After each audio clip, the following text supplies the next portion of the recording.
오늘 저희들이 같이 나눌 하나님의 말씀은 마가복음 1장 12절 13절 두 절입니다. 우리 같이 한 목소리로 같이 읽겠습니다. 성령이 곧 예수를 광야로 몰아내신지라 광야에서 40일을 계시면서 사탄에게 시험을 받으시며 들짐승과 함께 계시니 천사들이 수종을 들더라.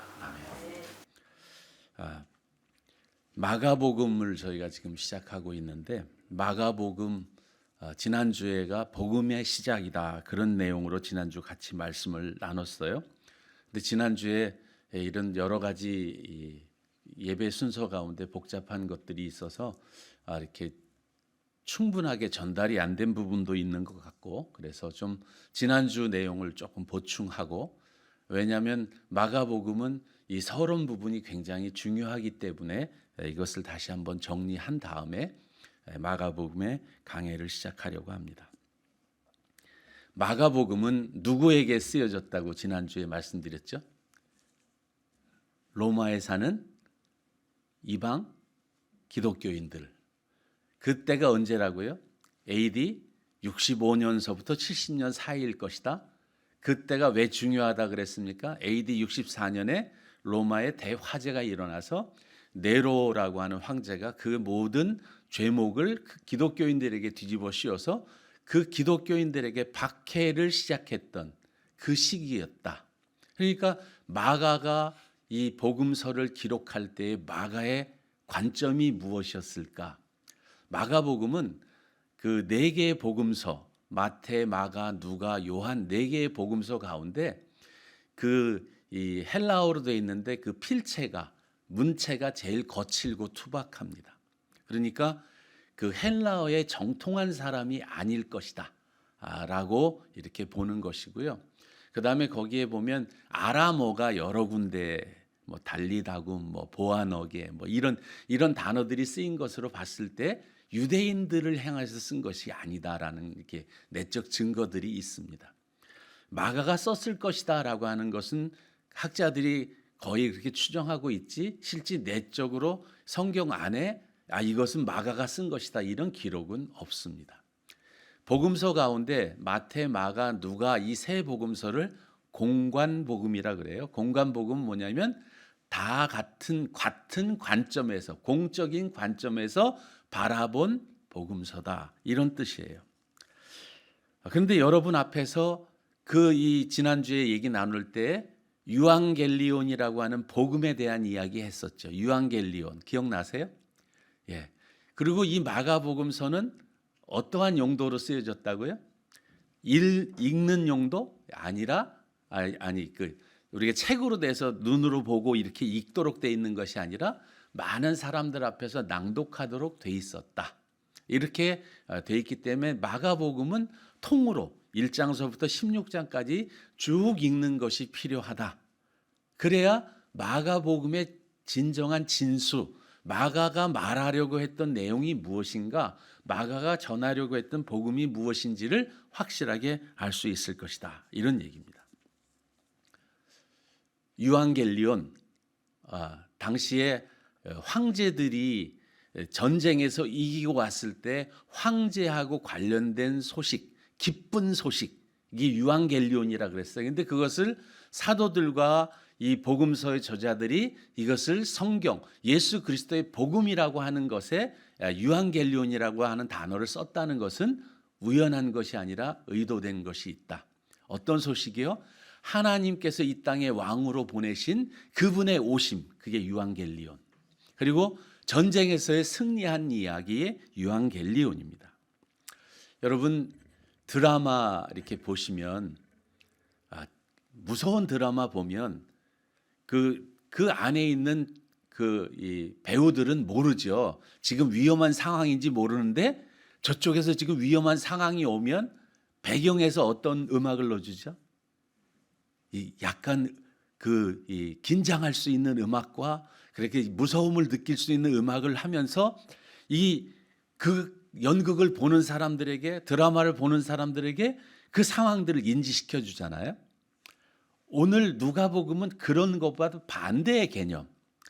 여러분 예전에 그 전쟁 영화를 보면 그 백성들이 성 안에 갇혀 있는데 왜 적들이 쳐들어와서 그 성을 함락하기 위해서 큰 나무를 해서 성문을 막 부시고 있고 성 안은 이제 곧 함락되기 일보 직전, 성 안에 있는 사람들 벌벌벌 떨고 이제 어떻게 할까 전전긍긍하고 있는데 성 안에 있는 사람들 전혀 모르는데 저 멀리서 원군들이 막 그냥 급한 그 마차와 말을 이끌고 막 군사들이 쳐들어와서 그 뒤에 있는 그 사람들을 쳐부수고 구원하기 위해서 군대가 막 흙먼지를 일으키면서 날아올 때, 달려올 때 관객들은 어때요?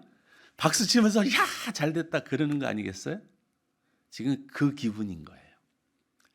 로마의 백성들이 그렇게 두려워하고 힘들고 어려울 때에 그때 딱 시작된 게 뭐냐면 첫 번째예요. 하나님의 아들 예수 그리스도의 복음의 시작이다 라고 선언을 꽝 하고 들어가는 거예요. 그러니까 마가복음은 많이 중간에 생략된 게 되게 많아요. 예수 그리스도의 계보도 생략됐고요. 산상수훈이라든가 주옥 같은 그런 그 교훈들도 생략이 됐고요. 마가복음은 가장 전하고 싶은 얘기가 뭐냐면 승리하신 예수 그리스도를 전하고 있다는 사실이에요. 이제 그것을 같이 좀 나눠보려고 하는 것이죠. 여러분 여기 보면 하나님의 아들 예수 그리스도의 복음의 시작이다. 여러분 그리스도가 무슨 뜻인가요? 그리스도. 예, 그것을 히브리어로 하면 메시아. 예, 그 메시아죠. 메시아가 무슨 뜻이냐면 기름 부음을 받은 자 이런 뜻입니다. 그런데 헬라 문화권에 있는 사람들에게 기름 부음을 받는 자 그러면 기름 부음 그게 뭐예요? 기름을 붓는다는 게 뭡니까? 유대인들은 기름 붓는다 그러면 그 무슨 뜻인지 알죠? 뭐죠? 누구에게 기름 부어요? 왕, 또 제사장, 또 선지자. 왕과 제사장과 선지자들에게 기름 부어요. 기름 붓는다 그러면 금방 알아요. 메시아 그러면 알아요. 기름 붓는다. 그런데 이방인들은 몰라요. 그러니까 바울은 이 그리스도라고 하는 단어를 뭐라고 썼냐면 주라고 하는 단어로 썼어요. 퀴리오스. 당시에 그 헬라 문화권에는 신들이 되게 많았잖아요. 여러분 기억나세요? 우리 디오스구로 지난번에 왜 그 사도행전에서 뱀 머리에 장식했던 그 제우스 신의 쌍둥이 아들 뭐 이런 이야기. 그래서 그들이 각 지역을 영역을 맡아서 주가 돼서 그 지역을 다스리는 그런 것을 주와 신이라고 말하죠.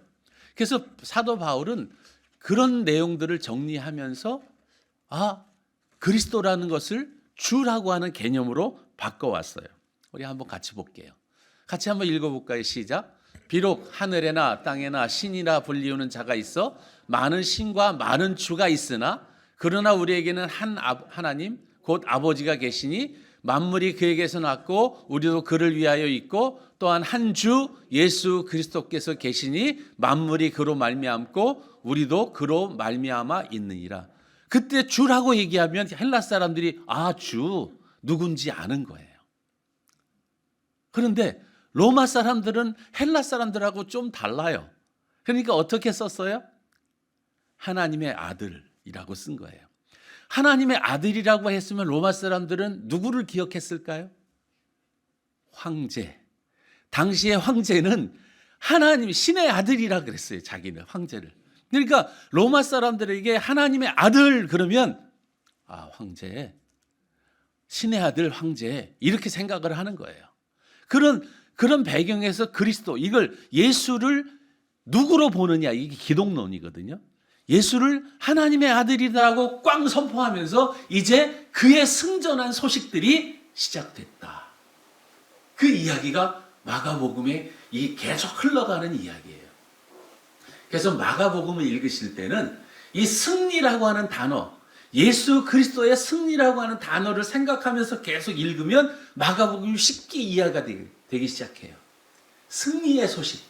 예수 그리스도가 어떻게 승리했는가 그 이야기들을 나누고 있는 것입니다. 마태복음은 이렇게 시작하죠. 아브라함과 다윗의 자손 예수 그리스도의 계보라. 그 헬라 말로 비블로스 계보. 그래서 마태가 설명하려고 하면서 왕의 계보, 구약에 예언됐던 그 왕이 어떻게 오셨는지, 그 계보가 어떻게 이어지는지를 마태는 전하려고 했어요. 계보입니다. 자, 그러면 누가는 어떤 것으로 했을까요? 예. 우리 중에 이루어진 사실에 대하여 처음부터 목격자와 말씀에 일꾼된 자들이 전하여 준 그대로 뭐를 저술하려고? 내력을 저술하려고 붓을 든 사람이 많은데 나도 그 내력을 저술하려고 붓을 들었다, 그 얘기입니다.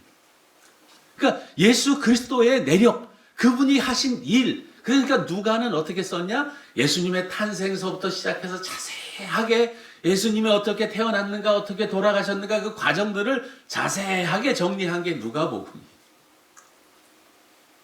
마가복음은 어떻게 썼다고요? 그냥 꽝! 승리한 복음. 예수가 이 땅에 오셔서 어떻게 승리했는지 그걸 전하는 거죠. 그러면 요한복음은 신관복음, 신적인 관점에서 썼던 복음, 다른 세 복음서가 좀 다르다 그래요? 한번 읽어볼까요? 시작. 예수께서 제자들 앞에서 이 책에 기록되지 아니한 많이 행하셨으나 오직 이것을 기록하면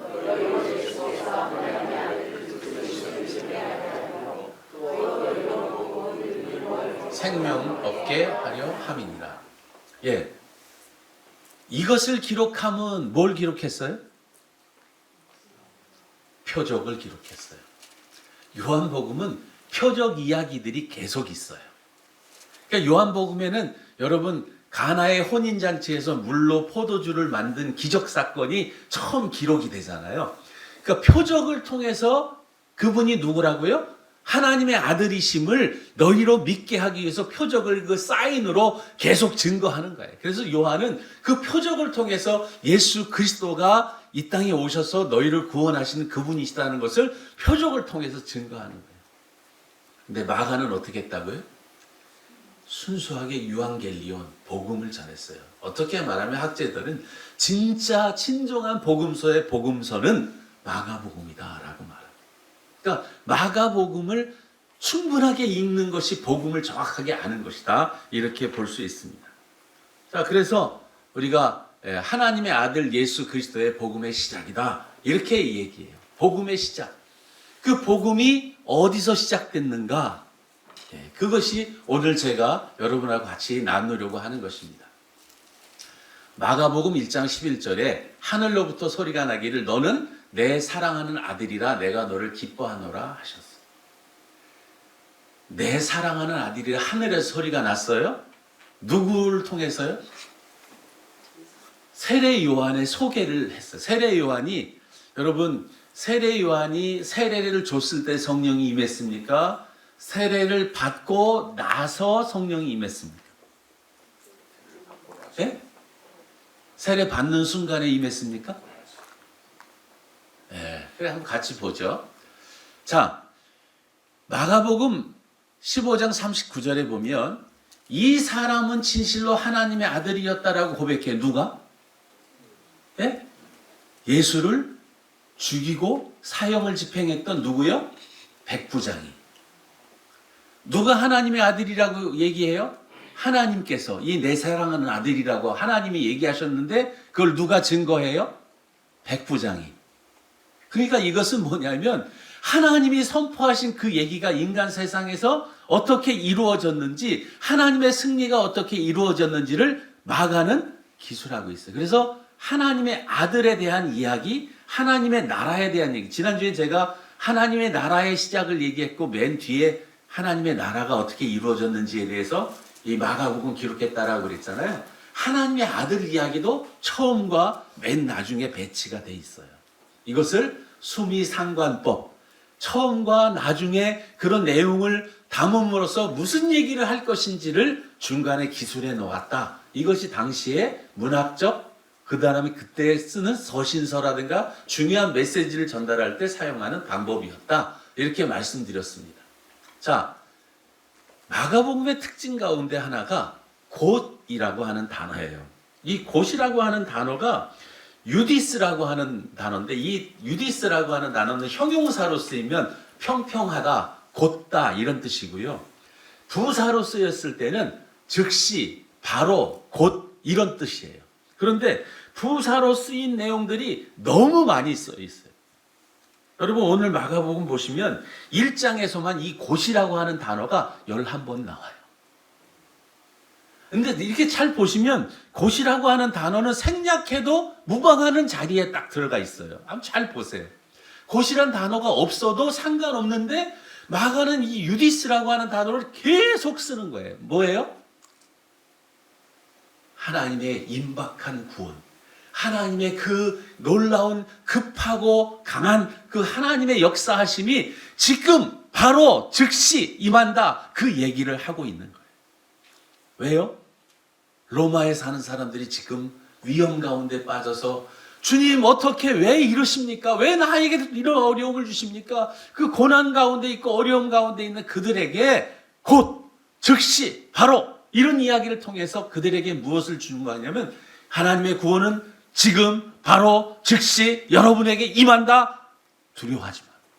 그래서 이 마가복음의 다른 또 하나의 그 모티브는 두려움의 모티브예요.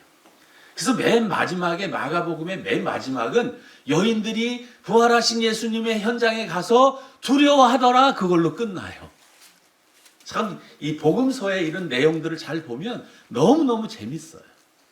그 이야기들은 이제 마가복음 하나씩 풀어가면서 같이 나누기로 하고 오늘은 전체적인 개요를 나누는 것인데 여러분 보세요. 성령이 비둘기같이 자기에게 내려오심을 보았는데 언제요? 무태서 올라오실 때. 그러니까 요한이 세례를 주어서 성령이 임한 게 아닙니다. 근데 이것을 어떤 분들은 누가 안수해서 성령이 임한다라고 생각하는 것이죠. 이것을 왜곡하기가 너무 쉬워요. 여기 보면 무태서 올라오실세. 무태서 올라오실 때 성령이 임했어요. 세례를 줄 때 임한 게 아닙니다. 여러분 이런 내용들을 잘 말씀을 통해서 보셔야 돼요. 하늘로부터 소리가 나기를 내 사랑하는 아들이라 그랬는데 그 얘기 나오고 나서 바로 그 성령이 임하고 은혜를 받았는데 오늘 오은우 형제가 은혜를 받고 고백을 했는데 그러면 우리의 모든 문제들이 다 사라지고 깨끗해지고 그러면 얼마나 좋겠습니까? 은혜를 받고 났을 때 주일날 은혜 받고 너무 감사하다 할렐루야 그러고 바깥으로 나갔는데 모든 문제가 싹 해결이 됐어요. 그럼 얼마나 좋겠어요. 근데 지금 어때요?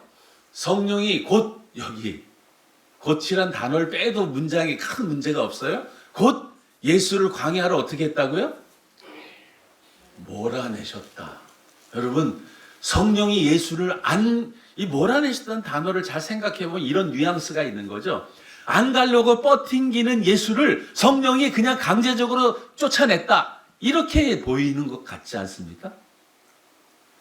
근데 여기 에크발로라고 하는 에크는 바깥으로 발로는 던져버리다 이런 뜻이에요.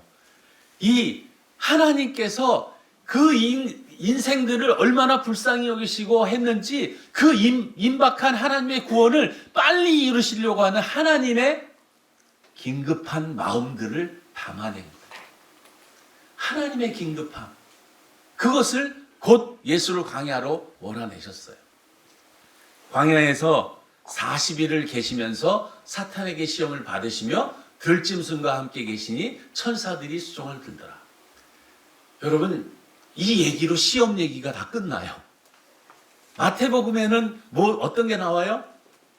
돌로 배가 시장하신지라 돌을 떡으로 만들어 먹어라 라고 얘기하고 높은 산에 올라가서 만국의 영광을 보여주면서 내게 절하면 다 주겠다 그러고 성전 꼭대기에 올라가서 여기서 뛰어내려라 그러면 하나님의 천사가 널 받아줄 거 아니냐 이런 이야기 하죠.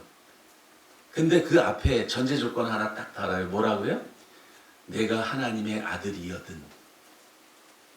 여러분 예수님이 돌로 떡을 만들어 먹는 게 쉬웠을까요? 어려웠을까요? 네? 그건 일도 아니에요. 하나님이셨으니까. 그죠? 일도 아닌 거예요. 그런데 그 떡으로 만들어 먹으면 그럼 어떤 일이 생길까요? 여러분 돌을 떡으로 만드는 건 사람이 할 수 있는 일입니까? 아니에요. 그럼 무슨 얘기예요? 인간으로 오신 목적이 어떻게 돼요? 없어지는 거예요. 아니, 나 이제 신이 돼버리는 거예요, 인간에서. 그러니까 돌로 떡을 만들어 먹으면 됩니까? 안 됩니까? 안 되는 거예요. 왜? 우리의 구원을 위해서. 우리의 구원을 이루시려면 철저하게 사람으로 사셔야 돼요. 그렇지 않습니까? 예수 그리스도께서 하나님이시지만 이 땅 가운데 시험을 받았다. 이 마가는요, 이런 내용을 마태는 구구절절 다 설명하고 누가도 설명하는데 마가는 승리하셨다. 그냥 끝나버려요. 아니, 그럼 설명할 필요가 없어. 하나님의 사탄을 물리치셨다. 이거예요. 그러니까 두려워하지 마라. 하나님이 너를 구원하신다. 이것을 그냥 선포해 버리시는 거예요. 그런데 이것을 구체적으로 어떻게 했나, 그걸 하게 되면 마가복음의 진정한 맛을 모르게 되는 거예요. 그러니까 마가복음을 설교할 때는 마가복음에 있는 그 기분, 그 느낌을 그대로 가지고 가서 전해야 마가가 전하려고 했던 메시지가 무엇인지를 알 수 있게 된다는 거예요. 여러분, 들짐승과 함께 계시니, 이 들짐승 어떤 의미일까요? 승리를 가장 간단하게 표현한 게 뭐냐면 들짐승과 함께 계셨다는 거예요. 인간이 죄를 지은 다음에 인간들이 안 되는 것들이 하나 있었죠. 뭐냐면 아무리 일을 해도 소출이 제대로 안 나요. 가시와 엉겅퀴를 내요. 그리고 우리 들짐승들, 여러분, 당시의 광야에는 사자가 있었습니다. 당시에 독사들도 있었고요. 늑대와 이도 광야에 있었습니다. 그 광야에 어떻게 했다고요? 들짐승과 함께 계셨대요. 그냥 한 줄, 저 짧은 단어에 들짐승과 함께 계셨다. 그게 무슨 의미일까요? 하나님께서 회복시켰다라고 하는 것을 보는 거예요. 자, 그 40일의 의미는 뭐냐? 40일을 광야에서 계셨다고 하는데 그 40일은 여러분, 광야에서 이스라엘 백성들이 하나님을 시험했어요. 이스라엘 백성들이 이제 가나안 땅으로 들어가야 되는데 그 정탐꾼들이 40일을 정탐하고 와서 뭐라 그러냐면, 이게 우리는 갈 땅이 못 됩니다. 우리는 가면 죽습니다. 우리는 안 됩니다. 하나님의 능력을 무시하고 하나님을 시험해서 말하기를 뭐냐면, 우리는 다 죽었다. 그리고 거기서 울고불고 할 때 하나님은 이렇게 말씀해요. 같이 한번 읽어볼게요. 시작. 너희는 그 땅을 정탐한 날 수인 40일을 하루의 1년으로 쳐서 그 40년간 너희의 죄악을 담당할지니 너희는 그제서야 내가 싫어하면 어떻게 되는지를 알리라 하셨다 하라. 인간들은 철저하게 실패했던 광야, 그 광야에 예수님이 오셔서 철저한 승리를 통해서 우리를 회복시키시는 그 메시지가 여기 있는 거예요. 인간들은 40일 동안 전전긍긍하면서 40일이라고 하는 단어가 나오면 항상 어려운 단어. 홍수가 며칠 동안 세상에 있었어요? 40일. 40주야. 이 40일. 그 다음에 엘리야가 그 로뎀나무 그늘에서 먹은 다음에 그 식물을 의지해서 40주야를 달려가요. 그 40일이라고 하는 단어를 얘기하면 40일은 사람을 시험해서 하나님의 사람으로 만들어내는 기간이기도 하지만 철저하게 거기서 타락하고 부패했던 광야를 의미하기도 해요. 그 광야로 예수님께서 오셔서 우리를 거기에서 회복시키시는 거예요. 여러분, 힘든 현장이 있으십니까? 여러분이 지금 살고 계신 데가 힘듭니까? 거기에 예수님이 오시면 그 문제 해결됩니다. 그 문제 예수님이 해결하세요. 그래서 오늘 설교 제목이 뭐라고요? 광야에서 시작된 하나님의 은혜. 그러니까 광야는 광야가 아닌 거예요. 하나님의 은혜가 있으면 그 광야는 은혜의 시발점이 됩니다. 그러니까 광야가 오면 인생의 광야다 생각하면 할렐루야 선포하고, 하나님, 그렇습니다. 이 광야, 이 인생 가운데 주님 와주십시오. 그래서 예수 그리스도가 그 승리하신 그 승리를 나에게도 주시고 그것을 맛보게 해주십시오. 그렇게 기도하고 하나님을 바라보고 하나님을 의지할 때 주님의 승리가 우리에게 임하게 되는 것입니다. 이사야서 우리 같이 한번 읽어볼게요. 시작. 그때 이리가 어린 양과 함께 살며 호범이 어린 염소와 함께 누우며 송아지와 어린 사자와 살진 짐승이 함께 있어 어린아이에게 이끌리며 암소와 곰이 함께 먹으며 그것들의 새끼가 함께 엎드리며 사자가 소처럼 풀을 먹을 것이며 젖먹이는 아이가 독사의 구멍에 장난하며 젖된 어린 아이가 독사의 굴에 손을 넣을 것이다. 언제요? 네. 광야에서 들짐승과 함께 계셨다. 이 짧은 단어인데 하나님은 이미 거기에 화평과 평화, 승리를 집어넣어 주셨다. 아멘. 여러분들이 어려운 현장에 그리스도께서 임하시면 그 임하심으로 그 모든 상황은 끝. 이걸 누구에게 전했다고요? 로마에 있는 사람들, 어려움에 있는 사람들. 그리스도가 이제 그 은혜가 시작됐어. 광야에서 시작됐어. 이제 여러분에게 시작될 거야. 언제요? 곧. 그래서 곧이라고 하는 단어를 67번이나 계속 써요. 놀라워요. 그러니까 이 곧이라고 하는 단어를 여러분 보시면서 마가복음 읽을 때 곧 그러면 하나님이 나를 향한 곧, 하나님이 나를 향한 즉시, 하나님이 나에게 베푸실 그 은혜가 지금 바로 순식간에 임할 것이다. 그런 생각을 하면서 곧을 읽으면 할렐루야, 아멘, 아멘, 곧, 그래요, 그래요. 이렇게 되는 거예요. 그러니까 마가복음은 그 승리의 기쁨을 막 나누기 위해서 막 흥분해서 이것을 읽는 사람이 어떻게 읽었겠어요? 저처럼 막 열정적으로 하나님이 살아계십니다. 하나님이 지금 여러분에게 오십니다. 낙심하지 마십시오. 이런 기분이 계속 있는 거예요. 이런 뒤에 배경이 쭉 흘러가고 있으니까 이것을 보는 제3자 관객들이 그래요 박수치면서 하는 배경이 마가복음에 담겨 있다. 그걸 모르면 마가복음은 그냥 스쳐 지나가는 이야기처럼 들리고 말 것입니다. 여러분의 인생 가운데 여러분 힘들고 어려운 게 있을 수 있습니다. 여러분 광야, 그 광야는 하나님의 은혜가 시작되는 것입니다. 오늘 제가 여기서 기도하는데 어떤 생각이 드냐면 우리 가운데 얼굴이 편치 않고 마음이 그렇게 근심이 있는 사람들 죄송한데 보여요.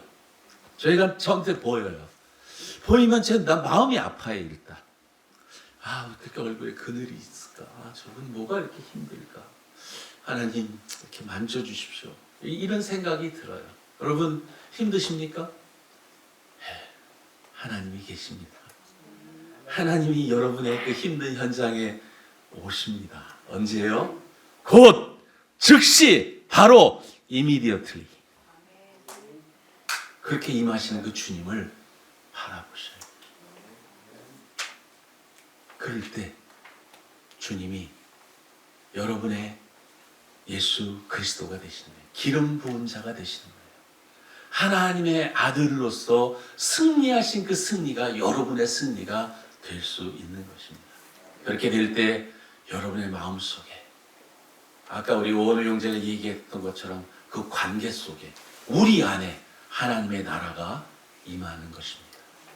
그 하나님의 나라를 우리의 광야에서 경험하며 하나님과 동행하는 복된 성도 여러분이 되시기를 주의 이름으로 부탁드립니다. 기도하겠습니다. 하나님 아버지, 광야에서 시작된 하나님의 은혜, 하나님 그 승리의 소식이 우리 가운데 있음을 감사드립니다. 하나님, 들짐승과 함께 계시고 한 방에 모든 문제들을 해결하셨던 그 주님의 승리가 우리의 삶에서도 나타나게 하시고 우리의 삶에서 그리스도와 연합하여 그 어려운 역경들, 위기들을 다 극복하고 오직 주님의 은혜 가운데서 승리하는 저희들 될 수 있도록 인도해 주옵소서. 예수님의 이름으로 기도드립니다. 아멘.